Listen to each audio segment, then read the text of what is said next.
Hello, dear students. How are you? As you all know, myself, Dr. Abhimanyu Kumar Jha, and I welcome you for this great session which we are going to have on behalf of Tutronics. और Tutronics लेकर आया है आपके लिए एक बहुत ही अच्छा session. If you want to crack JEE or NEET 2022, Tutronics brings to you the most comprehensive and exhaustive package, and this is an online classroom program for JEE as well as NEET for rupees 2,500 by IITians and India's best teachers. You can apply for 3 free demo classes from the comfort of your home by IITians and India's best teachers.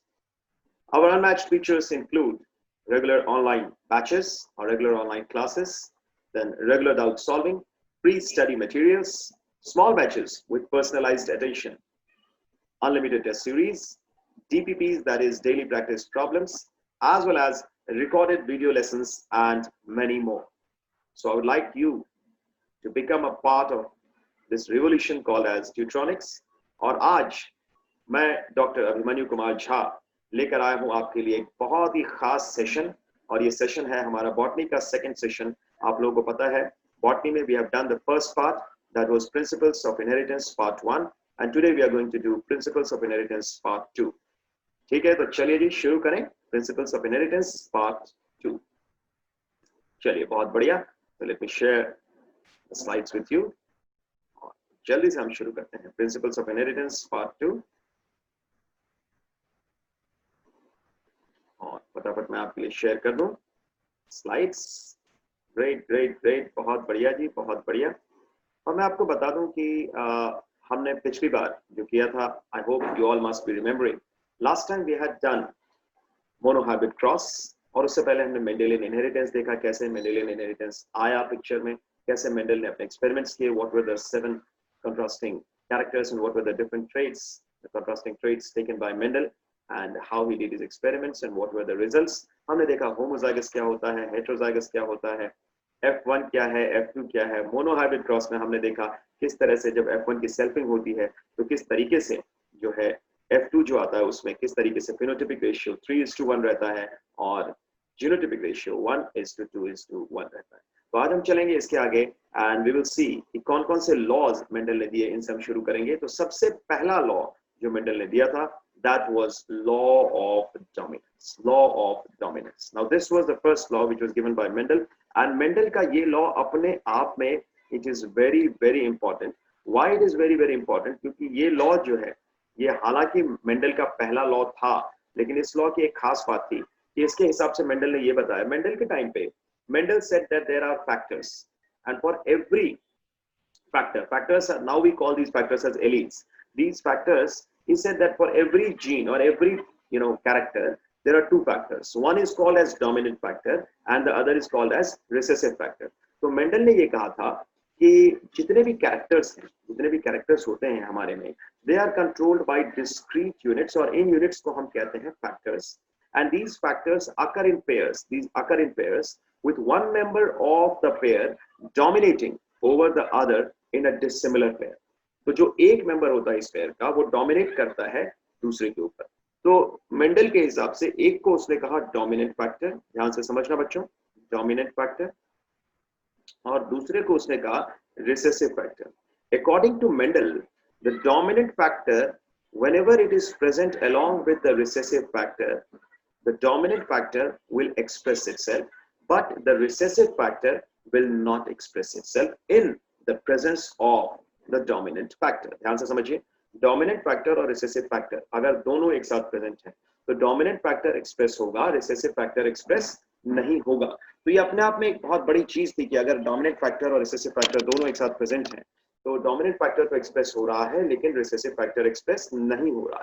तो हम ये देखेंगे कि ऐसा क्या है कि dominant factor जो है वो एक्सप्रेस हो रहा है और रिसेसिव फैक्टर एक्सप्रेस नहीं हो रहा. देखिए, डोमिनेंट फैक्टर का क्या है कि ये चाहे रिसेसिव फैक्टर प्रेजेंट हो चाहे ना हो, इसको कोई फर्क नहीं पड़ता, इसका एक्सप्रेशन हर हाल में होगा. ये कुछ ऐसा है जैसे अगर आप 2 दोस्त हैं and in the 2 of you, एक बंदा डोमिनेंट होता है हमेशा, एक बंदा रिसेसिव होता है. तो डोमिनेंट वाला हमेशा डोमिनेंट रहता है, रिसेसिव वाला जो होता है थोड़ा सा रिसेसिव होता है. लेकिन जब डोमिनेंट वाला नहीं होता है तो वो रिसेसिव नहीं रहता, वो अपना पूरा एक्सप्रेशन देता है, लेकिन in the absence of the dominant factor. यही कुछ होता है, जैसे मान लीजिए आपके पेरेंट्स में कभी किसी किसी की मम्मी डोमिनेंट होती है, किसी किसी के पापा डोमिनेंट होते हैं। तो अगर आपके पापा डोमिनेंट हैं, है ना, तो जब आपकी मम्मी रिसेसिव अगर है तो your father will be dominant, जब तक कि आपकी मम्मी अगर प्रेजेंट है तो भी, नहीं है तो भी। लेकिन जब आपके पापा कहीं बाहर गए हैं या टूर पे गए हैं, या मान लीजिए सपोज किसी काम से 1-2 दिन के लिए उन्हें जाना पड़ा, या इवन सुबह गए और रात को आए देर से, तो उस दौरान आपकी मम्मी अगर देख रही है कि आपका कल एग्जाम है, तो आपकी मम्मी भले ही रिसेसिव हो, लेकिन उस समय she turns out to be dominant. बेटा तुमने ये काम नहीं किया, बेटा तुमने ये नहीं किया, why did not you do this. तो आप देखते हैं कि आपकी मम्मी के एक्सप्रेशंस चेंज हुए। क्यों? क्योंकि रिसेसिव फैक्टर तब एक्सप्रेस होगा जब डोमिनेंट फैक्टर नहीं होता है। Similar is the case if your mother is dominant and your father is recessive. In that case, your father will become, or he will express himself in the absence of the dominant factor. समझ में आया? I hope you must have got it. ऐसा example देखिए, day to day life के examples देने से क्या होता है कि आपको चीजें एक तो याद रहती हैं और आपको कॉन्सेप्ट समझ में आ जाता है, जो कि आपको लॉन्ग रन में काफी हेल्प करेगा। ठीक है जी, नीट में ये चीजें बहुत इंपॉर्टेंट है। So this law explains expression of only one of the parental character in F1 generation. और F1 जनरेशन जो बच्चे आज पहली बार जुड़े हैं हमसे, उनको मैं बता दूं, F1 जनरेशन का मतलब है बच्चों फर्स्ट फिलियल जनरेशन। अगर आपके पेरेंट्स का जनरेशन पेरेंटल जनरेशन है, तो आपका जनरेशन कहलाएगा first filial generation. This is called as F1 generation. तो ये लॉ एक्सप्रेस करता है कि only one of the parental character in F1 generation is expressed and the second one is not expressed. But in the F2 generation, यानी जो आपके बाद वाला जनरेशन आएगा, उसमें दोनों कैरेक्टर्स एक्सप्रेस होंगे, उसमें दोनों ही कैरेक्टर्स का एक्सप्रेशन आएगा। So expression of both takes place in F2 generation, and F2 generation is called as second filial generation. It is called as second filial generation. I hope you got it. समझ में आया जी? चलिए, बहुत बढ़िया। So according to this law, the dominant factor expresses itself even in the presence of the recessive factor. Are you able to get it? The dominant factor expresses itself even in the presence of the recessive factor, but the recessive factor expresses itself only in the absence of the dominant factor. लेकिन जरूरी दोनों factor हैं, जरूरी दोनों factor हैं, लेकिन Mendel ने ये कहा था कि भाई एक फैक्टर अपने आप को एक्सप्रेस करेगा। F1 जनरेशन में तो सिर्फ एक ही फैक्टर एक्सप्रेस होगा, दूसरा होगा जरूर प्रेजेंट, बट वो एक्सप्रेस नहीं करेगा। आज आप देखेंगे कैसे। और जो F2 जनरेशन की बात करें, उसमें दोनों फैक्टर्स एक्सप्रेस होंगे, लेकिन रेशियो अलग अलग होगा। यहाँ पे मैं आपको एक छोटा सा एग्जांपल देना चाहूंगा। अगर हम इस क्रॉस को माने कि ये होमोजाइगस टॉल को जब क्रॉस किया जाता है होमोजाइगस ड्वार्फ के साथ, suppose capital T stands for tall and small t stands for dwarf, तो अगर हम इसको पेरेंटल जनरेशन माने, तो गैमीट्स क्या बनेंगे, जल्दी से बताओ। कैपिटल T, यहाँ भी क्या बनेगा, कैपिटल T, और यहाँ क्या बनेगा, स्मॉल t, और यहाँ क्या बनेगा, स्मॉल t। ठीक है जी। अब देखो F1 जनरेशन में क्या होगा। F1 जनरेशन में आपका क्या बनेगा, ये कैपिटल T स्मॉल t, और यहाँ क्या बनेगा, कैपिटल T स्मॉल t। उसी तरह ये वाला भी इसके साथ जाएगा ना, कैपिटल T स्मॉल t, और ये वाला भी जाएगा इसके साथ, क्या बनेगा बच्चों, कैपिटल T स्मॉल t। तो चारों आपके क्या है, कैपिटल T स्मॉल t। जब आप इसकी सेल्फिंग करते हो, सेल्फिंग का मतलब क्या हुआ, मैंने पिछली बार भी आपको बताया था, ये मेरा मोबाइल है और मैं इसे ऐसे करके फोटो जब क्लिक करता हूँ तो वो कहलाता है सेल्फी। लेकिन अगर सेम टाइप के ऑर्गेनिज्म को सेम टाइप ऑफ ऑर्गेनिज्म के साथ ही क्रॉस कर दिया जाए तो वो कहलाएगा सेल्फिंग। तो जब ये क्रॉस किया जाता है तो आपको मिलता क्या है बच्चे, आपको मिलता है क्या, पनेट स्क्वायर। क्या मिलता है, पनेट स्क्वायर। और आप जानते हो कि सपोज अगर हम मान लें ये मेल को डिनोट कर रहा है और ये जो है ये फीमेल को डिनोट कर रहा है, तो आपको पता है कि यहाँ पे सिचुएशन कुछ ऐसी आएगी जिसमें आपका ये कुछ ऐसा रहेगा। देखो मैं बता देता हूँ अभी तुरंत, ये कैपिटल T और ये स्मॉल t, दो ही तो गैमेट्स बनेंगे जी, क्योंकि इसकी सेल्फिंग कर रहे हो ना, इसकी सेल्फिंग कर रहे हो तो दो ही गैमेट्स बनेंगे, है ना जी। तो बहुत बढ़िया जी, बन गया। और इधर भी फीमेल गैमेट्स में भी क्या बनेंगे, दो ही बनेंगे। तो मुझे बताओ यहाँ क्या होगा, कैपिटल T है और कैपिटल T है, तो क्या आएगा यहाँ पे, कैपिटल T आएगा, और यहाँ क्या आएगा, कैपिटल T स्मॉल t, यानी हेटेरोजाइगस टॉल। यहाँ क्या आएगा, कैपिटल T स्मॉल t। पिछले क्लास में मैंने आपको समझाया था एग्जाम्पल देकर राउंड और रिंकल्ड सीड्स का। आज मैंने दूसरा एग्जाम्पल लिया है टॉल और ड्वार्फ वाला, ताकि आपको एग्जाम्पल कोई भी हो कॉन्सेप्ट क्लियर होना चाहिए, और जितने अलग अलग एग्जाम्पल्स लोगे उतना अच्छी तरह समझ में आएगा। So here you will get small t and small t। Okay जी। तो अब मुझे बताइए कि इस प्रोसेस में जरा अगर मैं आपसे पूछूं कि मुझे ये बताओ बच्चों कि आपको ये चीज जो है इसमें कैसे आप करोगे, तो ध्यान से देखना। ये जो कैपिटल T है ये क्या होगा, होमोजाइगस टॉल। ये कैपिटल टी स्मॉल टी, यानी क्या है, हेट्रोजाइगस। मैंने आपको बताया था वो इंडिविजुअल जिसमें दोनों एलील्स अलग अलग हो, चाहे एक टॉल हो चाहे एक ड्वार्फ हो, उसको कहते हैं हेट्रोजाइगस इंडिविजुअल। हेट्रो का मतलब है डिफरेंट, होमो का मतलब होता है सेम। तो आप जानते हो ये कैपिटल टी वाला, यानी ये क्या है, होमोजाइगस टॉल। ठीक है जी, होमोजाइगस टॉल है। तो यहाँ पे मुझे बताओ F1 जनरेशन में तो सिर्फ यही एक्सप्रेस हुआ क्या, टॉल वाला कैरेक्टर ही तो एक्सप्रेस हुआ, टॉलनेस वाला, ड्वार्फनेस वाला कैरेक्टर आया क्या, नहीं आया। तो यही तो इस लॉ में कहा गया था कि only one of the parental characters gets express. लेकिन यहाँ पे क्या हुआ, F2 में दोनों एक्सप्रेस हो रहे हैं। कैसे, देखो आपके तीन तो टॉल हैं, आपको तीन टॉल कैसे है सर, बिल्कुल देखो ये वाला कैपिटल टी भी टॉल है, ये भी हेट्रोजाइगस है लेकिन टॉल, और ये भी हेट्रोजाइगस है लेकिन टॉल है। तो बचा कौन सा, वन ड्वार्फ है। आप कहोगे सर वन ड्वार्फ कौन सा है सर, बताइए। वन ड्वार्फ बिल्कुल आपका एक ही है, कौन सा, स्मॉल टी। तो तीन टॉल है एक ड्वार्फ है, यानी F2 जनरेशन में ये दूसरा वाला कैरेक्टर भी तो एक्सप्रेस हुआ, ड्वार्फनेस वाला। समझ में आया। लेकिन रेशियो जो है कुछ ऐसा है कि 75% आपका टॉल है और 25% आपका जो है वो ड्वार्फ है। आई hope you got it, any doubt. I hope it is very very simple। ठीक है, तो डोमिनेंट फैक्टर अपने आप को एक्सप्रेस करेगा even in the presence of the recessive factor, जबकि जो रिसेसिव फैक्टर है वो अपने आप को एक्सप्रेस करेगा only in the absence of the dominant factors. और इन फैक्टर्स को अगर कोई आपसे पूछे कि इन फैक्टर्स को अब क्या कहा जाता है, तो बिल्कुल ध्यान में रखना, इन फैक्टर्स को अब कहा जाता है, क्या कहा जाता है, जल्दी बताओ। Anyone, yes, all of you. These factors are now called as alleles. These are now called as alleles. I hope you got it. ठीक है, तो अगर एलीज की डेफिनेशन पूछी जाए तो क्या लिखोगे, लिख लो, नोट कर लो अपने नोटबुक में। Alleles are more than one, note it down, more than one morphological forms of a gene, more than one morphological forms of a gene, more than one morphological forms of a gene। Is it clear? एक gene के एक से ज्यादा morphological forms क्या कहलाते हैं, alleles कहलाते हैं। तो यहाँ पे टॉलनेस वाली एलील अलग है, ड्वार्फ वाली एलील अलग है। समझ में आया जी, क्लियर है। तो this was law of dominance जो मेंडल ने दिया था, लेकिन इस लॉ को कई लोग फंडामेंटल लॉ नहीं मानते। आप फंडामेंटल लॉ किसको मानोगे, जैसे न्यूटन्स लॉज ऑफ मोशन है, वो फंडामेंटल लॉज है, उनमें कोई एक्सेप्शन नहीं है। फंडामेंटल लॉज को कहा जाता है जिसका कोई एक्सेप्शन ना हो, लेकिन यहाँ तो ढेरों एक्सेप्शन है। मैं एक्सेप्शंस बताऊंगा इसके, जैसे इनकम्प्लीट डोमिनेंस, जैसे कोडोमिनेंस, जैसे मल्टीपल एलिलिज्म। अब ये सारे जो है इसके एक्सेप्शंस हैं, हम इसके एक्सेप्शंस भी करेंगे, डोंट वरी। लेकिन फिलहाल ये समझो कि अगर किसी चीज के बार बार हम देखें कि एक्सेप्शंस हैं या खूब सारे अगर एक्सेप्शंस हैं, तो वो फंडामेंटल कैसे रह जाएगी। जैसे आपके फंडामेंटल राइट्स हैं, तो फंडामेंटल राइट्स हैं वो है जो सबको मिलते हैं बिना भेदभाव के, चाहे वो किसी भी कैटेगरी का हो, चाहे वो किसी भी कास्ट का हो, चाहे वो किसी भी रिलीजन का हो, चाहे वो किसी भी क्रूड का हो। लेकिन अगर एक्सेप्शंस है तो वो फंडामेंटल नहीं हुआ। ठीक है जी, समझ में आया। तो आप लिख सकते हैं law of dominance is not considered as a fundamental law. Why it is not considered as a fundamental law by many scientists? Why? Because it is having lots of exceptions. It is having lots of exceptions. अब वो exceptions कौन से हैं ये भी आपको पता होने चाहिए। एक तो है incomplete dominance, एक तो है incomplete dominance। बहुत ध्यान से करेंगे एक एक चीज, और इतने ध्यान से करना है कि आपको सारी चीजें प्रॉपर वे में समझ में आए। दूसरा है आपका कोडोमिनेंस, समझ में आया जी। और तीसरा है मल्टीपल एलिलिज्म, तीसरा है मल्टीपल एलिलिज्म। ठीक है जी, multiple allelism. I hope you got it, clear है जी, कोई डाउट तो नहीं। Is it fine, great. चलिए तो अब चलते हैं आगे। इस लॉ के साथ साथ एक चीज जो और मैं आपको बताना चाहूंगा वो है टेस्ट क्रॉस।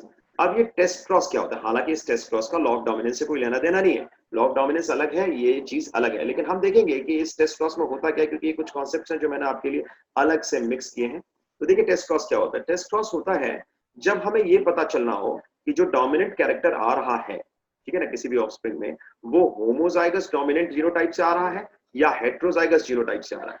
यानी अगर टॉलनेस है, अभी हमने कहा ना कि टॉलनेस है, अब टॉलनेस हेट्रोजाइगस से आ रही है या होमोजाइगस से आ रही है। हमें ये देखना पड़ेगा कि क्या ये कैपिटल टी से आ रही है या कैपिटल टी स्मॉल टी, यानी या तो होमोजाइगस टॉल से आ रही है या हेट्रोजाइगस टॉल से आ रही है। तो इसके लिए हम क्या करते हैं कि जो भी हमारा F1 हाइब्रिड होता है, ध्यान से देखो, जो भी हमारा F1 हाइब्रिड होता है, हम क्या करते हैं, F1 हाइब्रिड को क्रॉस कर देते हैं किसके साथ, F1 हाइब्रिड इज क्रॉस्ड ध्यान से याद रखना, with homozygous recessive parents, homozygous recessive parents और होमोजाइगस रिसेसिव इंडिविजुअल। मतलब क्या हुआ? मतलब ये हुआ कि तुम्हारा जब ये क्रॉस हुआ, जैसे पिछले क्रॉस की हम बात करें, ये था, मैं इसमें गैमेट्स नहीं बना रहा हूं ताकि आपको सीधे समझ में आ जाए। F1 क्या था? ये था। इस F1 को अगर मैं क्रॉस कर दूं स्मॉल टी के साथ, ये वाला देखो, तो ये कहलाएगा टेस्ट क्रॉस। अगर हेट्रोजाइगस जो टॉल इंडिविजुअल है उसको मैंने क्रॉस कर दिया स्मॉल टी के साथ, यानी होमोजाइगस रिसेसिव इंडिविजुअल के साथ, या होमोजाइगस रिसेसिव पेरेंट वाला जो जीनोटाइप है उसके साथ, तो ये कहलाएगा टेस्ट क्रॉस। तो टेस्ट क्रॉस का मतलब क्या है? F1 hybrid is cross with homozygous recessive individual. I hope you got it. समझ में आया जी? तो ये चीज आप बिल्कुल ध्यान में रखेंगे। अब आप देख सकते हो ये आपका केस 1 है, ये केस 2 है। आप देखो यहाँ पे ध्यान से, ये सपोज ये आपका F1 हाइब्रिड कैपिटल टी और स्मॉल टी यानी हेट्रोजाइगस टॉल वाला था, इसको आपने क्रॉस किया किससे? देखो ध्यान से, आपने होमोजाइगस रिसेसिव वाले से क्रॉस किया। तो देखो ना आ गया आपको, कैसे आ गया? देखो ध्यान से, ये क्या आ गया? Heterozygous tall, heterozygous tall. और यहाँ देखो ये क्या आ गया? Homozygous dwarf, homozygous dwarf. तो रेशियो क्या रहा? रेशियो रहेगा 2 हेट्रोजाइगस टॉल यानी 2 capital T small T is to 2 small T small T. तो आपका देखो ये क्या आ जाएगा? ये आ जाएगा 2:2 यानी 1:1 आ गया जी। तो ये क्या है? 2 टॉल इज टू 1 ड्रॉप, मतलब 2 टॉल इज टू 2 ड्रॉप, यानी 2 टॉल इज टू 2 ड्रॉप, यानी 1 tall is to 1 dwarf, 1 tall is to 1 dwarf. I hope you got it. ठीक है जी, कोई डाउट तो नहीं? उसी तरह जो है जीनोटाइप वाला जो रेशियो है, जीनोटाइपिक रेशियो है, उसको भी उसी तरीके से लिया जाता है। आई होप यू गॉट इट। चले आगे। अच्छा, उसके अलावा अगर मान लो सपोज आपका F1 जो है, मान लो सपोज यहाँ जो क्रॉस किया गया वो क्रॉस आपका कुछ ऐसा आ जाता कि मान लो सपोज आपने जो क्रॉस किया वो कुछ ऐसा होता कि सपोज इससे इसको इससे क्रॉस किया, तो आपका F1 हाइब्रिड भी तो यही आता। अब F1 हाइब्रिड अगर यही है तो इसको आपको होमोजाइगस रिसेसिव पेरेंट से तो नहीं करोगे, लेकिन आप किससे करोगे? यहाँ पे एक और ऑप्शन भी तो लिखा है, होमोजाइगस रिसेसिव इंडिविजुअल। यहाँ अगर पेरेंट होमोजाइगस रिसेसिव नहीं है तो होमोजाइगस रिसेसिव इंडिविजुअल से क्रॉस करोगे। तो ये भी क्या है? Test cross. तो देखो क्या है यहाँ पे, यहाँ क्या आएगा? यहाँ सारे के सारे, यहाँ सारे के सारे क्या आएंगे? टॉल आएंगे, हेट्रोजाइगस टॉल आएंगे। देख लो ध्यान से, ठीक है? सारे के सारे कैपिटल टी स्मॉल टी वाले यानी हेट्रोजाइगस टॉल वाले। तो यहाँ जो रेशियो है वो सारे एक ही जैसा का 100% आएगा। वो तब आएगा जब tallness is coming from capital T. लेकिन प्योर टेस्ट क्रॉस में, जो नॉर्मल टेस्ट क्रॉस होता है वो ऐसा होता है जिसमें कि अगर आपने होमोजाइगस डोमिनेंट वाले को और होमोजाइगस रिसेसिव वाले को क्रॉस करा पेरेंटल जनरेशन में, तो F1 जनरेशन में आपका जो है वो हेट्रोजाइगस टॉल वाला आएगा। और उसको जब आप क्रॉस करते हो स्मॉल टी के साथ, तो आपका रेशियो आता है 1:1। तो हमेशा ध्यान रखना टेस्ट क्रॉस में रेशियो कितना आता है? 1:1। Is that clear? कोई डाउट तो नहीं? सिंपल है जी। चलें आगे। ओके जी, चलिए बहुत बढ़िया, चलते हैं आगे। अब देखो मेंडल का दूसरा लॉ क्या था? This is the second law given by Mendel. I will take you to the second law. Okay, so this is the second law. This is called as law of segregation. Law of segregation को हम Mendel का first fundamental law भी कहते हैं, क्योंकि ये law जो है हर हाल में ट्रू होगा। फंडामेंटल, जैसे मैंने आपको बताया ना, फंडामेंटल राइट्स वो होते हैं जो हर किसी को मिलते हैं। ना उसमें कास्ट का कोई वेरिएशन होता है, ना रिलीजन का कोई रोल होता है, ना कास्ट का, ना कम्युनिटी का, ना रिलीजन का, ना किसी कैटेगरी का। उसमें सबके लिए कॉमन होता है वो। उसी तरह लॉ ऑफ सेग्रीगेशन भी हर हाल में वैलिड होगा। जैसे न्यूटन्स लॉ ऑफ मोशन है, वो फंडामेंटल लॉ है। अब न्यूटन्स लॉ है third law of motion, every action has equal and opposite reaction, वो रहेगा ही, हर हाल में हो, चाहे कुछ भी हो। सो लॉ ऑफ सेग्रीगेशन जो है ये आपको ध्यान में रखना है। गैमीट फॉर्मेशन जब होता है तो gamete formation such that a gamete receives only one of the two factors. यानी अगर मैं ये कहूं कि इंडिविजुअल है कैपिटल टी, अगर हम इसी वाले में देखें होमोजाइगस टॉल में, तो इसमें सिर्फ कैपिटल टी वाले एलील्स ही आएंगे इसके गैमीट्स में। अगर इसके दो गैमीट्स बन रहे हैं, तो अगर सपोज मैं मान लूं ये पेरेंटल जनरेशन था, तो इसके गैमीट्स क्या बनेंगे? यही तो बनेंगे।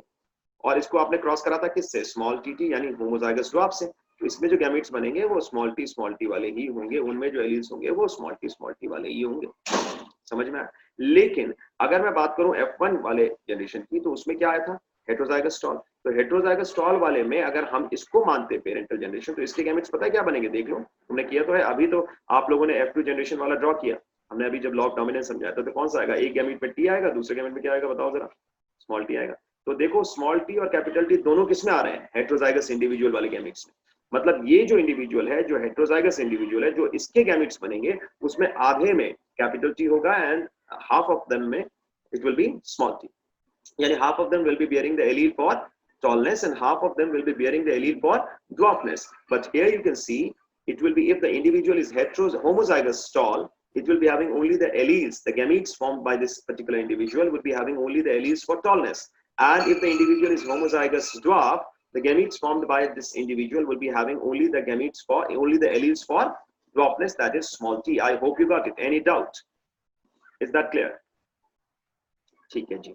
तो ये चीज हो गया. तो अब हम बात करते हैं कि ये देखिए, इस लॉ ऑफ सेग्रीगेशन के लिए एक और बेटा टर्म यूज किया जाता है. This is law of purity of gametes. ये कई बार आया है आपके मेडिकल एंट्रेंस एग्जाम्स में. बिल्कुल ध्यान रखें, law of purity of gametes, and this is very very important from NEET point of view. मैं यहाँ पे इसको एस्टेरिस्क मार्क कर दे रहा हूँ. आपको पता ही है कि मैंने जिस चीज को एस्टेरिस्क मार्क किया, मतलब या तो वो आ चुका है एग्जाम में या वो आने की उम्मीद है.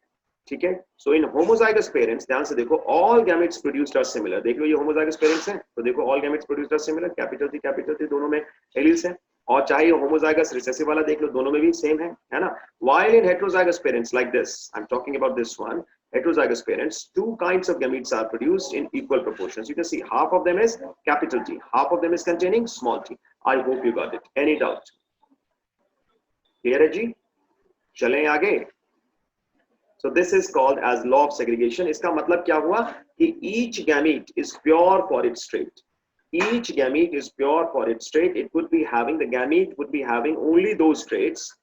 लिख लेना इसको. The gamete would be having only those traits which are already present in the parental generation.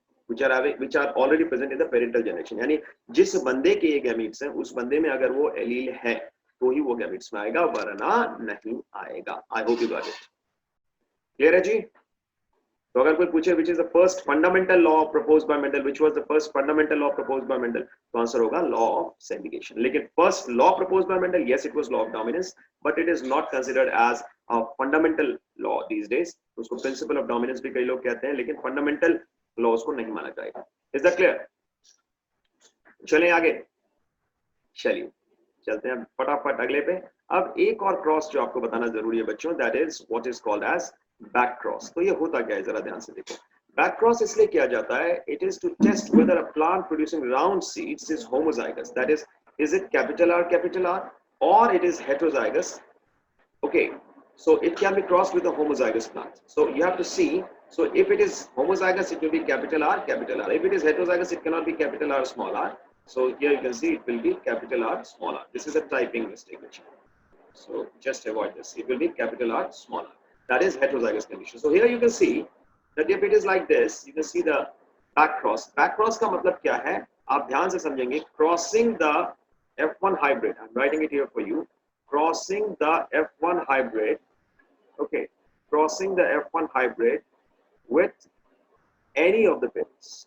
With any of, यानी जो पेरेंट्स जैसा जो जीनोटाइप होगा, उससे अगर हम, चाहे वो डोमिनेंट वाला हो, चाहे वो रिसेसिव वाला हो, चाहे वो होमोजाइगस डोमिनेंट हो, चाहे वो होमोजाइगस रिसेसिव हो, उससे जब हम क्रॉस करेंगे तो ये कहलाएगा आपका बैक क्रॉस. तो देखिए ध्यान से, ये पेरेंट्स वाला जनरेशन है. ठीक है. फिनोटाइप देखो क्या है बच्चे, राउंड को हमने क्रॉस किया किससे बच्चा, रिंकल से. राउंड को हमने क्रॉस किया रिंकल के साथ. तो राउंड वाला क्या होगा, कैपिटल आर, और यहाँ रिंकल वाला क्या होगा, स्मॉल आर. तो देखो जरा गैमेट्स में क्या बनेगा, और इधर देखो दूसरे में भी राउंड एंड रिंकल ही है, लेकिन यहाँ पे देखो क्या है, यहाँ तुम्हारा ये कैपिटल आर स्मॉल आर है और यहाँ ये स्मॉल आर है. दोनों ही केसेस में तुम जब देखोगे तो तुम्हारा ये क्या आएगा, जरा ध्यान से देखना इसको. It's very very important to understand. Yes, here you can see, ये तो तुम्हारे सारे के सारे क्या आएंगे बच्चे, देखो ध्यान से. ये तो सारे के सारे आपके, जब ये आपका होमोजाइगस आपने राउंड वाला लिया तो सारे के सारे आएंगे क्या, 100% राउंड, है ना. तो जीनोटाइप सबका एक ही जैसा आएगा 100%. लेकिन अगर आपने इसको स्मॉल आर वाले से करा, इसको हेटेरोजाइगस यानी कैपिटल आर स्मॉल आर वाले, यानी हेटेरोजाइगस राउंड वाले को, तो देखो चीजें बदल जाएंगी. कैसे बदलेंगी वो भी हम जरा देख लें जल्दी से, और फटाफट देख लें. Yes, just 1 second. Yes, this is important for you to understand. देखिए बच्चे, so here you can see, यहाँ पे क्या आया, 50% आपका आएगा हेटेरोजाइगस राउंड आएगा, और 50% आपका आएगा क्या आएगा बच्चे, 50% आपका आएगा क्या, होमोजाइगस ड्वार्फ. 50% आएगा बच्चे होमोजाइगस ड्रॉप। तो ऑफस्प्रिंग क्या होगा, देखो फिनोटाइप में देखो 50% राउंड 50% रिंकल, जीनोटाइप में क्या आएगा 50% capital R small r, that is heterozygous, and 50% will be homozygous drop. I hope it is clear. Any doubt? No doubt. चलिए जी बहुत बढ़िया।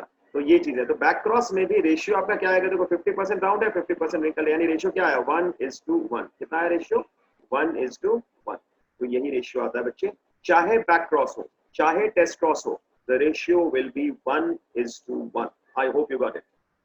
ये ध्यान रखना बैक क्रॉस में, लेकिन ये ध्यान रखना कि F1 हाइब्रिड को आप क्रॉस करते हो with any of the parents, वो होमोजाइगस डोमिनेंट भी हो सकता है, वो होमोजाइगस रिसेसिव भी हो सकता है, लेकिन टेस्ट क्रॉस में you cross with only the homozygous recessive parent. Is that clear? ठीक है ना। तो इसमें क्या होता है कि तुम्हारा जरूरी नहीं कि यही वाला हो, उसमें ये भी कर सकते हो कि सपोज F1 हाइब्रिड ये है ना, तो इसको इससे भी क्रॉस कर सकते हो, ये भी बैक क्रॉस है, ये एक बैक क्रॉस होगा और दूसरा बैक क्रॉस होगा ये वाला। So first case will be this one which I have written here, this one, है ना, this into this cross with the other one, okay, and the second case is this one which you have already done. This is the second. Is it clear? ये तो आपको ऐसे दिखाने के लिए हमने क्या कि अगर होमोजाइगस राउंड होता और उसको हम क्रॉस करते तो वो क्या आता। अब इसको हम जब क्रॉस करेंगे ना, इसको जब हम क्रॉस करेंगे इसके साथ ये वाला, ये तो ये बैक क्रॉस, ठीक है, और इधर तो ये बैक क्रॉस नहीं है, इसको जब हमने इधर से, समझ में आया जी? डन जनार्दन, यहाँ इन्होंने पूरा क्रॉस दिखा दिया आपको, इसलिए ऐसा हुआ। ठीक है जी, डन जनार्दन, कोई डाउट तो नहीं? ओके, अब चलते हैं। आप कहोगे कि सर आपने अभी बताया कि लॉ ऑफ डोमिनेंस को हम फंडामेंटल लॉ नहीं मानते, क्यों नहीं मानते? ये भी मैंने आपको बताया था कि भाई इसके कई एक्सेप्शंस हैं, तो इनके एक एक्सेप्शन में मैंने अभी आपने ध्यान दिया होगा, सबसे पहला एक्सेप्शन जो मैंने लिखा था वो लिखा था इनकम्प्लीट डोमिनेंस। तो इनकम्प्लीट डोमिनेंस क्या होता है? ये कुछ ऐसा है कि जैसे मान लो अगर जैसे suppose if your father is dominant, लेकिन इसके ऐसे समझो कि इफ ही इज डोमिनेंट और if you and one of your friend are there and you are dominant, in case होता क्या है कई बार कि आप डोमिनेंट हो, लेकिन कई बार क्या होता है कई चीजों में, जैसे आपका दूसरा फ्रेंड कहता है नहीं मुझे तो ऐसे ही करना है, तो आप कहते हो चलो ठीक है भाई कर लो। उसी तरह कई बार आपके फादर अगर suppose if he is dominant, what happens is that when your mother sometimes says नहीं नहीं इसको ऐसे ही कर लेते हैं, इस मामले में ऐसे ही करेंगे, तो फिर आपके फादर कई बार कहते हैं ठीक है कर लो। उस केस में जो डोमिनेंस है वो तो है क्योंकि ज्यादातर चीजों में है, बट कुछ चीजों में फिर dominance is there, but in some percent of the cases the dominance is incomplete, तो उसको कहते हैं incomplete dominance। तो incomplete dominance में क्या होता है, जैसे सपोज एक प्लांट है मिराबिलिस जलापा, नाम सुना आप लोगों ने? आपने सुना जरूर होगा मिराबिलिस जलापा। ये जो प्लांट है इसको कहते हैं 4 o'clock प्लांट, ठीक है, इसको अंडरलाइन जरूर करेंगे बच्चे, बाइनोमियल जो रूल है वो फॉलो करेंगे, या फिर it should be written in italics. तो मिराबिलिस जलापा जिसको हम 4 o'clock प्लांट भी कहते हैं, ध्यान से देखना, this is also called as 4 o'clock plant. तो इस 4 o'clock प्लांट की खास बात क्या होती है जरा ध्यान से समझना। ये जो 4 o'clock प्लांट है, ये इसमें दो तरह की वैरायटीज होती है फ्लावर्स की, ठीक है ना, रेड फ्लावर होती हैं और व्हाइट फ्लावर होती हैं, ठीक है, दो ही तरह की वैरायटीज होती हैं। कौन कौन सी होती हैं जल्दी बताओ? रेड फ्लावर और व्हाइट फ्लावर। उसी तरह से एक और एग्जांपल है जो मैं आपको देना चाहूंगा, और ये एग्जांपल मैं आपको बता दूं कि ये एग्जांपल भी बहुत इंपॉर्टेंट है आपके लिए। ये एग्जांपल और ज्यादा इंपॉर्टेंट क्यों हो जाता है, क्योंकि एक इसका नाम है स्नैपड्रैगन। ये जो फ्लावर है इसको हम कहते हैं डॉग फ्लावर, स्नैपड्रैगन। तो इसमें भी क्या है कि आपके दो फ्लावर वैरायटीज हैं, दो तरह की वैरायटीज हैं, एक है आपका रेड फ्लावर और एक है आपका व्हाइट फ्लावर। तो रेड फ्लावर वैरायटीज को हम डिनोट करते हैं by capital R, and white flower varieties को हम डिनोट करते हैं क्योंकि व्हाइट रिसेसिव है तो स्मॉल आर, ठीक है जी, रिप्रेजेंट तो सेम कैरेक्टर को कर रहा है, ठीक है जी। तो अब इसका होमोजाइगस कंडीशन क्या होगा, रेड फ्लावर वाला कैपिटल आर कर दें, ओके। और इसको जब तुम क्रॉस करोगे व्हाइट फ्लावर वैरायटी से तो उसका क्या होगा कंडीशन, जीनोटाइपिक जो उसका कॉन्स्टिट्यूशन होगा वो क्या होगा, small R. I hope you got it. Any doubt है जी? कोई डाउट तो नहीं? चलिए बहुत बढ़िया। तो इसको जब आप करेंगे तो रेड फ्लावर को जब व्हाइट फ्लावर के साथ क्रॉस किया जाए तो मेंडल के लॉ ऑफ डोमिनेंस के हिसाब से F1 हाइब्रिड में मैंने अभी क्या बताया था, लॉ ऑफ डोमिनेंस क्या कहता है कि F1 जो आपका जनरेशन है, फर्स्ट पीरियड जो जनरेशन है, उसमें सिर्फ एक कैरेक्टर आएगा, दूसरा कैरेक्टर रिसेसिव रहेगा। जैसे टॉल और ड्वार्फ वाले में हमने करा तो F1 हाइब्रिड में क्या आया था जल्दी बताओ, कैपिटल टी स्मॉल टी, यही आया था F1 हाइब्रिड आया था। तो F1 में F1 जनरेशन में कैपिटल टी स्मॉल टी जब था, यानी tallness was getting expressed and dwarfness was not getting expressed, यानी एक कैरेक्टर एक्सप्रेस हो रहा था, है ना जी। तो इसको हमने क्या कहा, हेट्रोजाइगस टॉल कहा था। उसी तरह अगर हमने राउंड और रिंकल्ड की बात करें, जहां हमने राउंड को कैपिटल आर लिया था और रिंकल्ड को हमने स्मॉल आर लिया था, रिंकल्ड सीड्स को, जब इसको क्रॉस किया हमने, तो पेरेंटल जनरेशन में अगर ये है तो F1 जनरेशन में आपके क्या आया था, जल्दी बताओ बच्चों, ये पिछली क्लास में भी किया था और आज भी अभी थोड़ी देर पहले कराया है। तो ये आया था कैपिटल आर स्मॉल आर, यानी हेट्रोजाइगस राउंड। क्या आया था, हेट्रोजाइगस राउंड। रिंकल्ड वाला तो एक्सप्रेस नहीं हुआ था। उसी तरह यहाँ जो ये कैपिटल आर, इससे कंफ्यूज मत होना कि इसको राउंड रिंकल ले लो, नो। यहाँ जो हम ले रहे हैं मिराबिलिस जलापा के केस में या स्नैपड्रैगन के केस में, है ना, ये जो हम ले रहे हैं ये दूसरा है। दिस इज व्हाट, यहाँ capital R is representing red flower and small R is representing white flower. तो कैपिटल आर को हमने जब स्मॉल आर से हमने क्रॉस कर दिया, तो देखना ध्यान से यहाँ पे क्या आना चाहिए और आएगा क्या। मेंडल के लॉ ऑफ डोमिनेंस के हिसाब से ये F1 जनरेशन में आएगा कैपिटल आर स्मॉल आर, यही आएगा ना भाई, आना तो ये चाहिए। सोच लो यस और नो कहने से पहले, इज इट क्लियर। बिल्कुल यही आएगा जी, यही आएगा। तो ये जब आएगा, तो ये कैपिटल आर स्मॉल आर जब ये आएगा, तो इस केस में क्या होना चाहिए, कैपिटल आर स्मॉल आर तो आ गया, लेकिन ये होना क्या चाहिए मेंडल के हिसाब से, जिस कलर से मैं लिख रहा हूं, कौन से कलर से मैं लिख रहा हूं जी, रेड कलर से लिख रहा हूं, रेड कलर से तो लिख रहा हूं, तो होना क्या चाहिए, रेड। क्या रेड होगा, नहीं होगा, रेड नहीं होगा।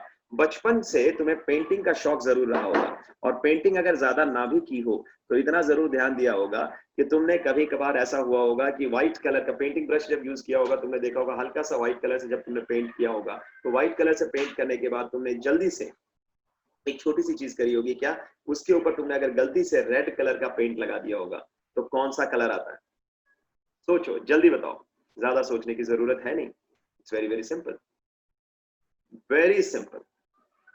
कौन सा कलर आएगा, पिंक कलर आता है। कौन सा कलर आता है, पिंक कलर आता है। तो वही चीज है, तो यहाँ पे जो कलर आएगा that would be pink colour, और यही यहाँ पे कहानी बदल देगा, क्योंकि अगर ये पिंक आ रहा है तो डोमिनेट तो कर रहा है रेड, रेड डोमिनेट तो कर रहा है, लेकिन पूरी तरह डोमिनेट नहीं कर, the dominance is there but the dominance is incomplete.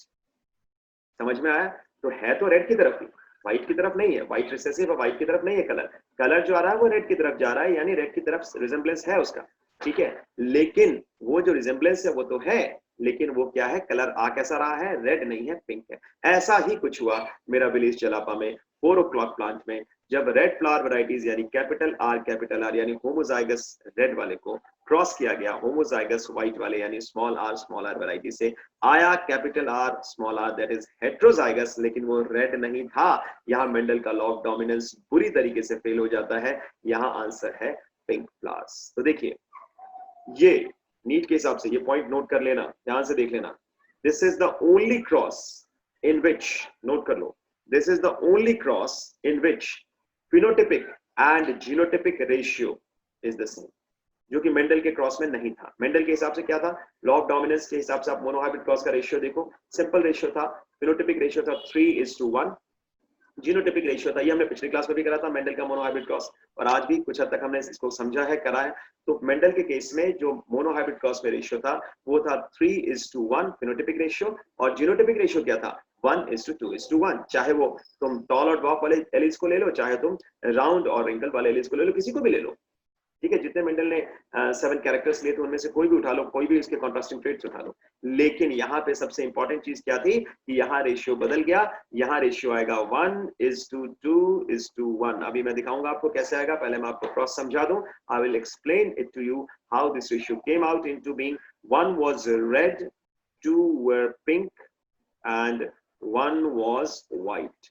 तो ये फिनोटिपिक रेशियो भी बदल गया। आप लोगों के साथ जीनोटिपिक रेशियो वही रहा जो मेंडल के लॉ ऑफ डोमिनेंस के केस के हिसाब से होना चाहिए था, यानी मोनोहाइब्रिड क्रॉस में, जो आपका पीछे भी आया है मेंडल के मोनोहाइब्रिड क्रॉस में, दैट वाज 1:2:1। तो देखिए here genotypic ratio remains same as in Mendelian crosses, but phenotypic ratio changes, phenotypic ratio changes since complete dominance is not shown by capital R, that is red, hence incomplete dominance is there, hence incomplete dominance is there। समझ में आया तो जल्दी से एक Thums up हो जाएगी, आ गया समझ में, ग्रेट, बहुत बढ़िया। तो चलते हैं आगे, अब जरा क्रॉस तो देख लें जी, बहुत मजेदार क्रॉस है ये, और इस क्रॉस को देख के आपको भी अच्छा लगेगा, मजा आएगा। देखिए ध्यान से, ये था रेड वाला, रेड फ्लावर वैरायटीज यानी कैपिटल आर, ठीक है, होमोजाइगस रेड। इसको क्रॉस किया गया, ये मिराबिलिस जलापा के केस में भी ट्रू है और स्नैपड्रैगन के केस में भी ट्रू है। इसको क्रॉस किया गया व्हाइट फ्लावर वैरायटीज के साथ, यानी स्मॉल आर होमोजाइगस रिसेसिव वाला। ठीक है जी। अब गैमेट्स क्या आएंगे, दो तरह से भी दिखा सकते हो, दोनों जगह तुम कैपिटल आर लिख सकते हो, लेकिन चूंकि सिमिलर है गैमेट्स इसीलिए एक ही जगह लिखा गया है, कैपिटल आर आएगा इसमें। इसमें दो जो गैमेट्स बनेंगे दोनों में एलील सेम रहेंगे, स्मॉल आर। समझ में आया जी। मैंने बताया था ना होमोजाइगस वाले में लॉ ऑफ सेग्रीगेशन के हिसाब से the gametes which are formed would be similar, whereas heterozygous में the gametes which are formed would be dissimilar। तो ये आप ध्यान में रखेंगे। And here you can see that ये जब हम बात करते हैं गैमेट्स की, तो आप ये ध्यान में रखेंगे कि ये गैमेट्स तो बने, लेकिन F1 जनरेशन में क्या होगा, जरा ध्यान से देखो। F1 जनरेशन में सारे क्या आएंगे, कैपिटल आर स्मॉल आर, यही आएगा ना जी। तो ये मेंडल के हिसाब से तो रेड होना चाहिए था, लेकिन यहाँ पे क्या हो गए सारे पिंक। यहाँ पे क्या हो गए सारे, जल्दी बताओ, पिंक। ठीक है, तो यहाँ पे इनकम्प्लीट डोमिनेंस, यानी है तो कलर रेड की तरफ ही, लेकिन कैसा डोमिनेंस है, बट इनकम्प्लीट डोमिनेंस। तो गैमेट्स जो फॉर्म होंगे वो कौन से फॉर्म होंगे, जरा ध्यान से देखो। This will be capital R and here this is small R and this is capital R and small R. क्यों, क्योंकि आप इसी तरह से तो दिखाते हो। पनेट स्क्वायर याद करो, मैंने पिछली क्लास में भी कराया था। This was given by Bateson and Punnett, याद आया, बेटसन एंड पनेट, याद है जी। Done डना done. चलिए जी, तो यहां देखते हैं, ये कैपिटल आर है, ये स्मॉल आर है, ये आपका फिर कैपिटल आर है, ये स्मॉल आर है। ये रिप्रेजेंट कर रहा है मेल गैमीट को, ये रिप्रेजेंट कर रहा है फीमेल गैमीट को। तो आ गया F1 जनरेशन की जब आपने सेल्फिंग की, जैसा कि हमने मेंडल के मोनोहाइब्रिड क्रॉस में भी किया था, तो आपका क्या आएगा F2 जनरेशन। और यहाँ पे आप देखते हो ये आ गया कैपिटल आर यानी रेड, और ये यानी कि ये वाला क्या था, ये होमोजाइगस रेड, और ये वाला क्या है, कैपिटल आर स्मॉल आर यानी कि पिंक, यानी हेट्रोजाइगस। और ये क्या है, कैपिटल आर स्मॉल आर यानी कि पिंक, यानी कि ये भी क्या है बेटा, हेट्रोजाइगस। तो कलर चेंज हो गया ना, ठीक है। और ये क्या है, this is white, small R, ये तो वही रहेगा। तो यहाँ पे क्या आ गया, आप देखो, one will be capital are that is homozygous red, इस टू यहाँ पे क्या आया, टू जो आया ये तो क्या हो गया, हेट्रोजाइगस, लेकिन रेड नहीं, पिंक। ठीक है जी, is two one small R. तो जीनोटिपिक रेशियो तो यही रहेगा, और यही आपका आया भी था इवन मेंडल के मोनोहाइब्रिड क्रॉस में भी, याद है जी। I hope you got it. ठीक है जी, लेकिन फिनोटिपिक रेशियो चेंज हो जाएगा। आपको याद होगा मैंने बताया था जीनोटाइप क्या होता है, it is the genetic constitution of an organism. Phenotype क्या होता है, it is the observable characteristics of an organism. Morphologically कैसा दिख रहा है ऑर्गेनिज्म, क्या वो टॉल है, ड्वार्फ है, मोटा है, पतला है, काला है, गोरा है, ये आएगा फिनोटाइप में। So this is the thing. So phenotypic ratio क्या आएगा, जल्दी से देख लें जी फटाफट। फिनोटिपिक रेशियो क्या आएगा, जल्दी से देखेंगे। And here you will see it will be how much, it will be 1 red is to 2 pink, ध्यान से देखेंगे, is to 1 white, 1 red is to 2 pink is to 1 white। I hope you got it। तो ये एकमात्र ऐसा cross है, this is the only cross in which phenotypic and genotypic ratios are the same। phenotypic and genotypic ratios are the same। I hope you got it। Any doubt? बहुत ही बेहतरीन तरीके से आपको करना है, और ऐसा करना है कि आप एग्जाम में भूले भी नहीं, और आपको इस जिंदगी भर याद रहेगा। I can guarantee this to you। See, I have made more than 700 doctors till now, and this year also in NEET 2020, more than 219 candidates, to be precise 219 से भी अगर 625 भी हम इंक्लूड करते हैं तो 220 कैंडिडेट्स कहना चाहिए। 220 candidates have got either 625 or more than that, जिनके पूरे चांसेस बस सेलेक्ट होने की, काउंसलिंग में सीटें मिल रही हैं। फर्स्ट राउंड अभी हो चुका है, सेकंड राउंड भी अभी शुरू हो रहा है। तो मैं आपको बता दूं कि चीजें इसी तरीके से चलेंगी, और इसी तरीके से आपको ये देखना है कि कैसे चलेंगी। अभी जैसे जैसे राउंड्स ऑफ काउंसलिंग चलती जाएंगी, ये फटाफट आप देखते जाओगे कि ये होता जाएगा। और इस बार भी अगर ये कैंडिडेट्स सबको सीटें मिलती हैं, so the number of doctors created by me would be 920। So that's a huge number, and अगला नंबर आपका होना चाहिए। So we both, me as well as you, have to work towards this common goal of making you as a successful doctor। और उसके लिए पहली सीढ़ी है नीट को क्लियर करना। उसके बाद तो 5.5 साल का कोर्स है ही है, फिर एमडी या एमएस जो एंट्रेंस है वो भी क्लियर करना है, और उसके बाद जो है वो भी करना है, उस कोर्स को भी कंप्लीट करेंगे तभी आप एक सक्सेसफुल डॉक्टर बन पाएंगे। लेकिन उसकी पहली सीढ़ी तक लेके जाना और उस पहली सीढ़ी को क्रॉस कराना, ये मेरा काम है, और इसमें आपने मेरा साथ देना है, तभी हो पाएगा।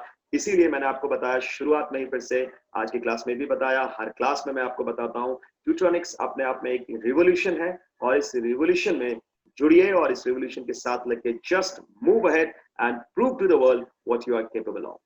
चलिए बहुत बढ़िया, चलते हैं नेक्स्ट स्लाइड पे। समझ में आ गया जी? कोई डाउट तो नहीं है? ओके जी, चलिए नेक्स्ट पे चलते हैं फटाफट।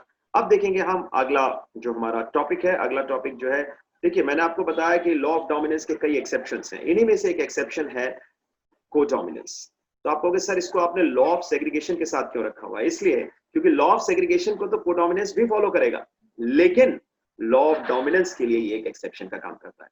तो देखते हैं क्या होता है। कोडोमिनेंस का मतलब क्या है? कोडोमिनेंस को ऐसे समझो कि ऐसे सपोज इस तरह से समझो कि जैसे मान लो अब बच्चा होता है ना, तो बच्चा जैसे क्या होता है, ऐसे समझो आप सारे बच्चे हो ना, तो आप सारे बच्चे के केस में कभी कभार क्या होता है, मम्मा डोमिनेंट है, कभी पापा डोमिनेंट है, और कभी कभी क्या है, इनकम्प्लीट डोमिनेंस है, और कभी कभी क्या है, दोनों डोमिनेंट हो जाते हैं। तो दोनों डोमिनेंट के केस में रिस्क है, दोनों डोमिनेंट के केस में लड़ाइयां ही चलती रहेंगी, है ना जी? तो लड़ाइयां ही चलती रहेंगी, तो वहां क्या होता है, दिक्कत हो जाती है, और दिक्कतें कई बार लंबी हो जाती है, इसीलिए किसी एक को बाद में रिसेसिव हो जाना पड़ता है। तो जैसे जिस केस में कोई एक रिसेसिव हो गया तो चीज आराम से निकल जाती है, जिंदगी कट जाती है, वरना मुश्किल हो जाती है। ठीक है, एक तलवार, एक म्यान में दो तलवारें तो रहेंगी नहीं, तो ये चक्कर हो जाता है। तो देखो ध्यान से समझना इस चीज को कि अगर जब तक दोनों में एक रिसेसिव नहीं होगा है ना, तब तक क्या होता है, लड़ाइयां चलती है। तो उस केस के स्टेज तक आप क्या देखते हो, और लड़ाइयां जो चलती है उसमें क्या होता है, बच्चा रिसेसिव हो जाता है। होता क्या है कोडोमिनेंस में, if it is like this, suppose हम अपना ह्यूमन ब्लड ग्रुप सिस्टम देखें, दिस इज, देखो मैं रियल लाइफ के एग्जांपल इसलिए दे रहा हूं आपको क्योंकि इससे आपको चीजें याद रहेंगी, नीट तक तो भूलोगे ही नहीं, जिंदगी भर नहीं भूलोगे, जब डॉक्टर बन जाओगे तब भी नहीं भूलोगे। याद करो, हमारा जो ब्लड ग्रुप सिस्टम है, एबीओ ब्लड ग्रुप सिस्टम है जी, ठीक है? तो हमारे में 4 ब्लड ग्रुप्स होते हैं, ये तो मालूम ही है। या तो हमारे में ए ब्लड ग्रुप होता है, या बी होता है, या ए बी होता है, या फिर ओ होता है। 4 ही ब्लड ग्रुप होते हैं ना। तो इन 4 ब्लड ग्रुप्स की अगर मैं बात करूं, तो ब्लड ग्रुप को जो कंट्रोल करता है जीन, वो है कैपिटल आई। ठीक है, the blood group is control, ABO blood groups in human beings is controlled by this gene called as capital I. तो ये जीन, अगर इस जीन के ऊपर देखो, अगर इसके ऊपर आई ए है, तो ब्लड ग्रुप क्या होगा, ए।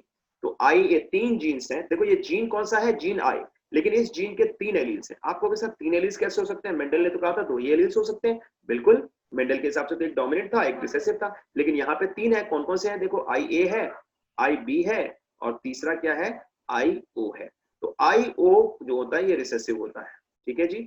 और आई ए जो है ये डोमिनेंट है, आई बी भी डोमिनेंट है। तो आई ए और आई बी में ज्यादा डोमिनेंट कौन? दोनों को डोमिनेंट है, दोनों को डोमिनेंट है, ये ध्यान में रखना। आप कहोगे अच्छा जी सर दोनों को डोमिनेंट है, तो रिसेसिव कौन सा है? रिसेसिव है सिर्फ एक, कौन सा? जिसको आपने स्मॉल आई बी लिखा, ये वाला रिसेसिव है, आई ओ। आई ओ इज रिसेसिव। इसको मैं ऐसे समझा देता हूँ आपको, कुछ ऐसे समझो कि सपोज आई ए जो है ये आपका जो है मदर वाला हो गया, ठीक है, इसको मदर की तरह मान लो। आई बी जो है ये फादर की तरह मान लो, ठीक है ना? आप ध्यान से समझो, अगर आपको पता है हर इंडिविजुअल में there are 2 alleles, one from the father, one from the mother. तो अगर एक इंडिविजुअल में आई ए है, तो ये तो होमोजाइगस है, तो इसका ब्लड ग्रुप क्या होगा? ए होगा, बिल्कुल होगा जी। लेकिन अगर एक इंडिविजुअल में ऐसा आ गया आई ओ, तो इसको कुछ ऐसे समझो कि जब ऐसे केस में क्या होता है, जब मदर फादर दोनों को डोमिनेंट है, तो बच्चा क्या हो जाता है? रिसेसिव हो जाता है। तो आई ओ को बच्चा मान लो, ठीक है जी। अब देखो, अगर बच्चा कभी मम्मी के साथ जाता है मार्केट या कोई चीज लेने, तो मम्मी कहते हैं नहीं नहीं ये नहीं लेना बेटा, ये महंगा है, ये नहीं लेना बेटा, ये महंगा है, नो नो नो नो, ये नहीं। तो बच्चा कहता है ठीक है मम्मा जो लेना ले दो, यही ले दो। तो यहाँ पे ब्लड ग्रुप क्या हो गया? ए। एक्सप्रेस कौन सी हुई? मदर एक्सप्रेस हुई, बच्चा एक्सप्रेस नहीं हो पाया। अच्छा, अब जब वो फादर के साथ जाता है, इसमें भी 2 केसेस हैं, या तो आई बी होगा, तो क्या होगा? हेट्रो होमोजाइगस होगा, तब भी ब्लड ग्रुप क्या होगा? बी। और दूसरा क्या होगा? आई बी आई ओ, तो यहाँ भी ब्लड ग्रुप क्या होगा? देखो ध्यान से, यहाँ भी होगा। अब बच्चा जब फादर के साथ जाता है, तो फादर कहते हैं नहीं जी बेटे ऐसे नहीं, ये चीज ठीक नहीं है, ये नहीं लेना, ये नहीं लेना, ये लो, ये वाली ले लो। तो बच्चा कहता है ठीक है पापा यही ले लो। तो अब उस केस में भी एक्सप्रेस कौन हुए? यहाँ फादर एक्सप्रेस हुए, पिछले केस में मदर एक्सप्रेस हुई। तो बच्चा तो एक्सप्रेस ही नहीं हो पाया। तो बच्चा एक्सप्रेस कब होगा ऐसे केस में? क्या एक्सप्रेस ही नहीं होगा ना? अब दोनों जब फादर मदर दोनों प्रेजेंट होंगे तब क्या होगा? यहाँ दोनों एक्सप्रेस हो जाते हैं, आई ए आई बी। क्यों? क्योंकि यहाँ ब्लड ग्रुप क्या होगा? A B. यहाँ ब्लड ग्रुप क्या होगा? A B. समझ में आया? तभी तो बोला कि दोनों कोडोमिनेंट हैं, लेकिन क्या मेंडल के लॉ ऑफ डोमिनेंस के हिसाब से ऐसा पॉसिबल था? बिल्कुल पॉसिबल नहीं था जी। तो ऐसा तो होना ही नहीं चाहिए था। तो यहाँ पे क्या हो गया, आई ए आई बी यानी ए बी ब्लड ग्रुप हो गया। तो आप कहोगे कि सर फिर बच्चा कब एक्सप्रेस होगा? बच्चा एक्सप्रेस होगा जब इट विल बी आई ओ, यानी जब ना मदर के साथ हो ना फादर के साथ हो, तो फुल फंडे क्लियर होते हैं और पूरा एक्सप्रेस होता है, and this will be blood group O. समझ में आया जी? या वो दोस्तों के साथ हो, है ना, यानी ना आई ए के साथ हो ना आई बी के साथ हो, तो उस कंडीशन में वो पूरी तरह एक्सप्रेस होगा। यही केस आपको ध्यान में रखना है, इससे आप कभी भूलोगे नहीं और ये आपको याद रहेगा। सो इन codominance, yes, so are you able to get that? I hope it is clear. And just 1 second if you can give me. Yes, just 1 second if you can give me. And I will just, okay, so just 1 second.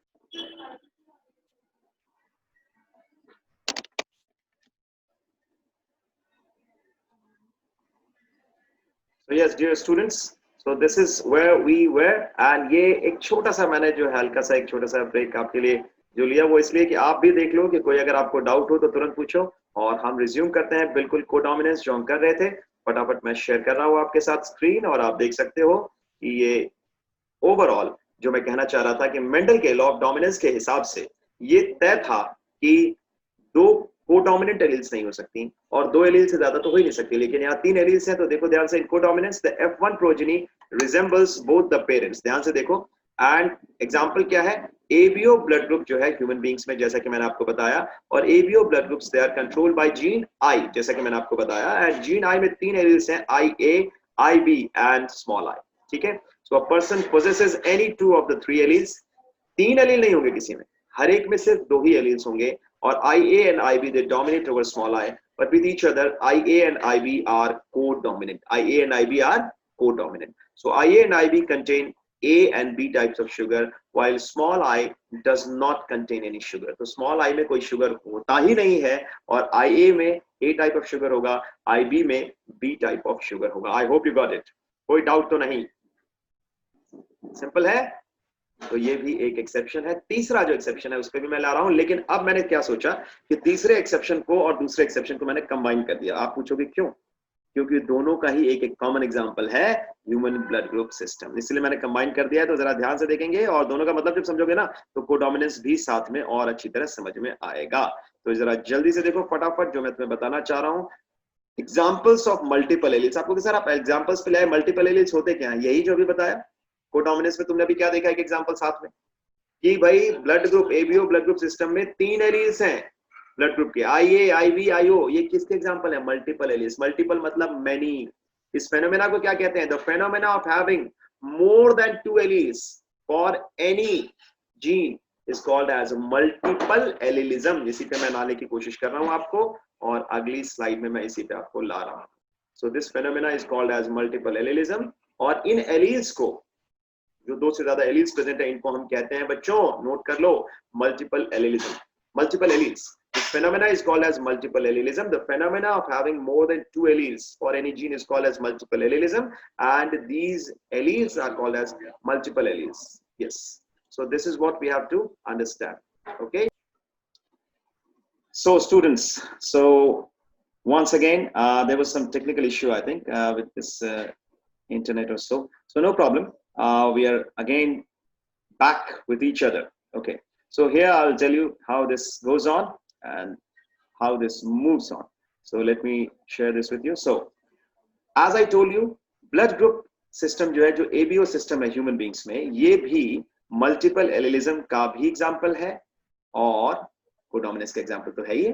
ठीक है ना? तो ध्यान से देखो, ये अपने आप में एक बहुत इंपॉर्टेंट चीज है बच्चों, जो हम देखने जा रहे हैं, और ये आपको समझना पड़ेगा कि इसके कुछ और एग्जांपल्स भी मैं बता दूं आपको। कोट कलर इन माइस, जो माइस का कोट कलर होता है, कोट कलर इन रैबिट, और ड्रोसोफिला में आई कलर, ये सब एग्जांपल है मल्टीपल एलीलिज्म के। तो आपके दिमाग में आ रहा होगा सर ये मल्टीपल एलीलिज्म जो है ये बता तो दीजिए। तो लीजिए, जब एक जीन, ध्यान से समझो, और इसके तुरंत बाद आपको कोडोमिनेंस वाला कॉन्सेप्ट भी एबीओ का साथ में और समझा दूंगा ताकि आपको और क्लियर हो जाए। देखिए जरा, जब एक जीन एग्जिस्ट करता है in more than two allelic forms, this phenomena is known as multiple allelism. जब एक जीन दो से ज्यादा एलीलिक फॉर्म्स में एग्जिस्ट करता है, तो इस फेनोमेना को हम कहते हैं multiple एलीलिज्म। For example, multiple alleles is the inheritance of A, B and O blood groups in human being. इसी को हम कहते हैं ABO blood group system, है ना जी? ABO blood group system. समझ में आया जी? चलिए बहुत बढ़िया, ठीक है जी. So this blood group system is called as ABO blood group system. So gene for blood group occurs in 3 allelic forms. एक है IA, एक है IB. ध्यान रखना, IA में A superscript है, B में B superscript and small I.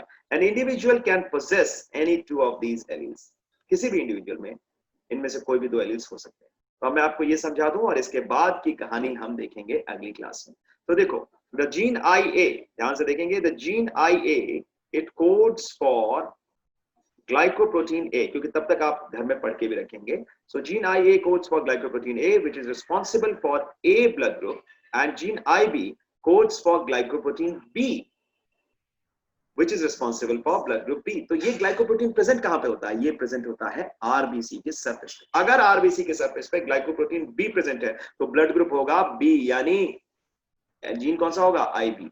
Allele कौन सा होगा? मतलब जीन तो I है ही है, लेकिन एलील कौन सा होगा? IB. और अगर मान लो जीन का कौन सा फॉर्म IA वाला फॉर्म आ रहा है तो ग्लाइकोप्रोटीन कौन सा प्रेजेंट होगा RBC के सरफेस पे?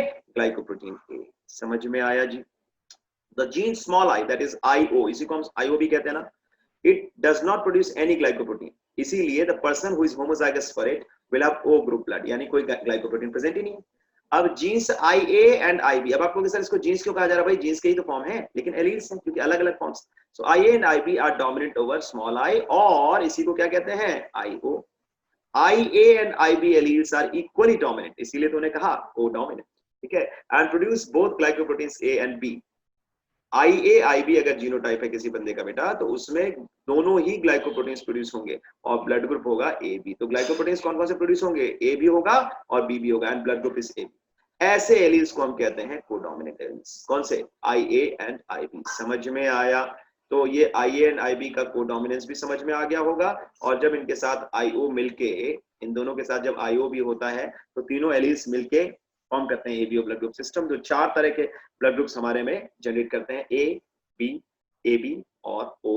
तो ये ABO blood group system multiple allelism का भी एग्जांपल है और कोडोमिनेंस का भी एग्जांपल है. तो आपको वैसे तीसरा एक्सेप्शन कौन सा हुआ लॉ ऑफ डोमिनेंस का? वो है मल्टीपल एलिलिज्म. तो पिछली बार हमने खत्म किया था मोनोहाइब्रिड क्रॉस के ऊपर. आज हमने देखा लॉ ऑफ डोमिनेंस क्या होता है, टेस्ट क्रॉस क्या होता है, क्यों लॉ ऑफ डोमिनेंस को फंडामेंटल लॉ नहीं माना जाता. उसके बाद हमने देखा लॉ ऑफ सेग्रीगेशन क्या है, जो कि एक फंडामेंटल लॉ है. फिर हमने देखा बैक क्रॉस क्या है. हमने ये फिर उसके बाद देखा कि लॉ ऑफ डोमिनेंस के क्या एक्सेप्शंस हैं जिसकी वजह से उसको फंडामेंटल लॉ नहीं माना जाता है. पहले हमने देखा इनकम्प्लीट डोमिनेंस, उसका क्रॉस भी स्टडी किया एग्जांपल के साथ. फिर हमने देखा कोडोमिनेंस, और थर्ड एग्जांपल है मल्टीपल एलिलिज्म, जिन दोनों का एक कॉमन एग्जांपल है ABO ब्लड ग्रुप सिस्टम. तो इसी के आगे अगली क्लास में हम कंटिन्यू करेंगे बच्चों, एंड विल कंटिन्यू विद कि कैसे ये कॉम्बिनेशंस बनते हैं और बाकी कलर, फूड कलर इन माइस वगैरह, ये सारी चीजें हम देखेंगे. I hope it is clear, और अगर कोई डाउट हो तो फटाफट पूछ. I hope everything is clear. Great. तो यही चीज थी जो आपको बताना था, और इन चीजों के साथ मैं ये बताना चाहूंगा आपको कि ट्यूट्रॉनिक्स आपके लिए जो लेके आया है आप उसको जरूर समझें और इस मुहिम के साथ जुड़ जाएं, ताकि आप नीट 2021 और नीट 2022 में जरूर सक्सेस प्राप्त कर सकें. सफलता आपके कदम चूमेगी अगर आप सही फैसला करते हैं. You need to take the right decision in right capacity at the right time. ठीक है, चलिए बहुत बढ़िया. With this I would like to say good bye to you before we meet in the next class. Take care. Bye.